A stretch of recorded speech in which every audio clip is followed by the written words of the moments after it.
Eu sou Lucas Silva, mestre em Letras pela Universidade Federal de Sergipe, e a pesquisa intitulada de Palatalização na Fala e na Leitura de Universitários Sergipanos foi desenvolvida em parceria e sob a orientação da professora Raquel Freitag. Nos últimos 13 anos, um fenômeno que é marcador dialetal no português brasileiro e que de uma certa forma vem chamando a atenção de pesquisadores aqui no estado de Sergipe, é o processo de mudança da palatalização ou a emergência da palatalização na comunidade sergipana, como apontam os estudos em descrição linguística. Se observarmos o estudo de 2008 e compararmos com um estudo feito em 2019, por exemplo, vamos perceber que as realizações palatalizadas em contexto regressivo, como tia, dia, dente, têm aumentado de uma maneira progressiva na comunidade, e esses estudos apontam que as realizações palatalizadas são mais frequentes na capital sergipana do que no interior. De tal maneira, o processo também já foi descrito na leitura em voz alta com estudantes da educação básica, e o fato de identificarmos o fenômeno da palatalização regressiva na leitura dos estudantes já sinaliza que a variante não é estigmatizada na comunidade e também já vai ao encontro de outros estudos em atitudes e percepção linguística desenvolvidos na comunidade que dizem que as realizações palatalizadas são prestigiadas, são bem avaliadas e também associadas aos sergipanos com alta escolaridade. Com base nessas informações e mudando de escopo da educação básica para a educação superior, o nosso objetivo foi fazer um comparativo de duas amostras distintas de uma mesma comunidade para verificar se os condicionadores internos e externos da palatalização em contextos da fala também atuam na leitura em voz alta de estudantes universitários. Os dados de fala espontânea são relativos ao conjunto de dados da dissertação de Correia 2019, com entrevistas sociolinguísticas feitas com 64 alunos da Universidade Federal de Sergipe, e dessas entrevistas foram codificados 8.550 contextos favoráveis à palatalização, e a categorização feita pela pesquisadora para os contextos foi com abordagem de oitiva. Já os dados de leitura provêm da minha dissertação de mestrado. A coleta foi feita 2 anos depois da coleta feita por Correia, e os 36 informantes são da mesma comunidade, e os dados dizem respeito à gravação de uma tarefa de leitura, e extraímos dessa tarefa 831 contextos favoráveis à palatalização que foram analisados acusticamente no software Praat. Os dados de ambas as amostras, tanto de fala quanto de leitura, estão disponíveis para reuso em alinhamento ao movimento Ciência Aberta. Ambas as amostras foram documentadas em cabine acústica, com isolamento acústico e com um gravador Marantz. Os dados de ambas as amostras também foram estratificados quanto aos fatores linguísticos, ou seja, o contexto anterior, contexto seguinte, tonicidade, sonoridade, e também quanto aos fatores sociais, isto é, o tempo de curso do informante. Nós controlamos se o estudante estava no início do curso, a exemplo de calouros ou alunos recém-chegados à universidade, ou se o estudante estava no final do curso, quase se formando.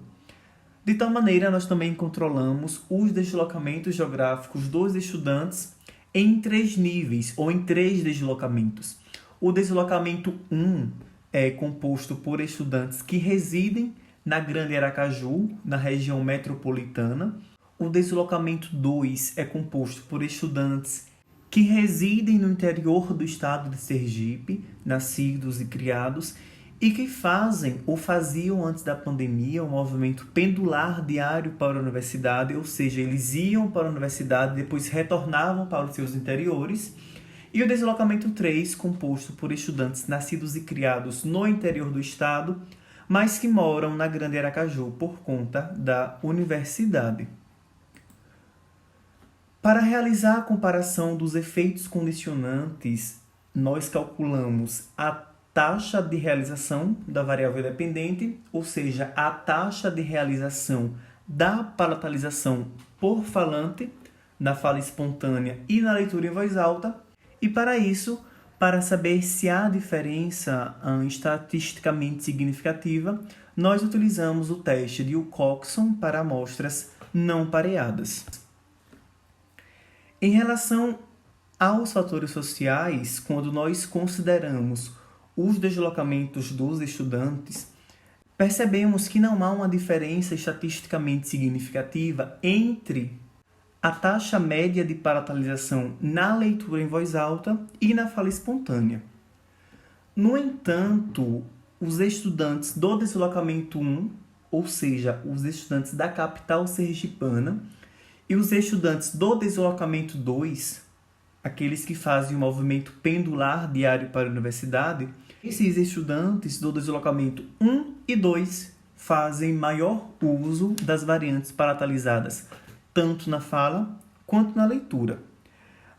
Por outro lado, os universitários oriundos do interior do estado, que foram morar na Grande Aracaju por conta da universidade, apresentam a menor média na taxa de palatalização.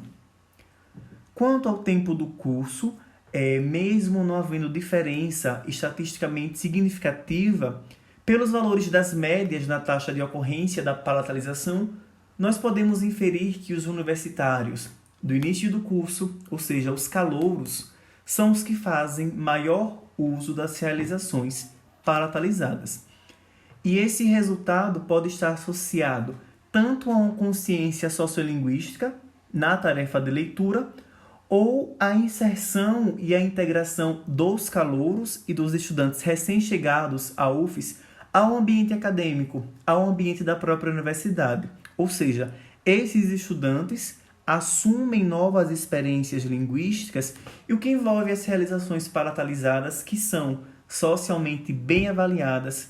pela comunidade sergipana e pela própria comunidade acadêmica. Em relação aos fatores linguísticos, os contextos que antecedem o ambiente da palatalização apresentam diferença estatisticamente significativa na comparação entre as duas amostras. No caso das fricativas alveolares, a exemplo de nos dizia e se tivéssemos, não houve diferença estatisticamente significativa. Já nos demais contextos de fricativa alveolo-palatal, vogal anterior, vogal central, vogal nasal e vogal posterior, há uma diferença estatisticamente significativa e as maiores médias na taxa de palatalização na leitura em voz alta são todas superiores às médias de palatalização na fala espontânea. Quanto ao contexto seguinte, há diferença estatisticamente significativa e a diferença entre as médias de palatalização na fala e na leitura é mais acentuada nos ambientes seguidos, ou por pausa ou por vogal, do que nos ambientes seguidos por consoante líquida ou fricativa e consoante oclusiva ou nasal. E esse resultado ele segue o contínuo para a mudança do fenômeno, sendo as vogais e a pausa em contexto seguinte as favorecedoras para a emergência da palatalização em Sergipe, o que vai também ao encontro de estudos já desenvolvidos aqui na comunidade. Em relação à tonicidade, não encontramos diferença estatisticamente significativa na taxa de palatalização entre fala e leitura. No entanto, a taxa média de palatalização na fala e na leitura são superiores ou são maiores no contexto tônico, o que também corrobora com a hipótese de que a emergência da palatalização se dá inicialmente nos contextos tônicos. Quanto à sonoridade, a diferença entre as amostras de fala e leitura não é significativa, No entanto, em ambas as amostras, a consoante surda, no caso T, apresenta maior média de palatalização. E o que é que nós concluímos com essa comparação? Sim, existe uma diferença entre fala espontânea e leitura em voz alta quanto ao fenômeno da palatalização, e essa diferença pode estar associada ao prestígio da palatalização na comunidade e ao fato da tarefa de leitura ser altamente monitorada e consciente pelos universitários. Assim, se pensarmos numa escala de formalidade, desde a fala espontânea até a tarefa de leitura em voz alta. Mesmo com essa diferença nos valores de frequência ou nas médias de palatalização entre as amostras, o comportamento dos fatores sociais e linguísticos controlados apresentam certa estabilidade e a incrementação de novas abordagens pode ampliar o poder explanatório para a compreensão da emergência ou da mudança em curso da palatalização aqui no estado de Sergipe. Reforçamos mais uma vez que os dados apresentados, os scripts no R, as planilhas e análise acústica das amostras estão disponíveis para reuso em alinhamento ao movimento Ciência Aberta. Muito obrigado.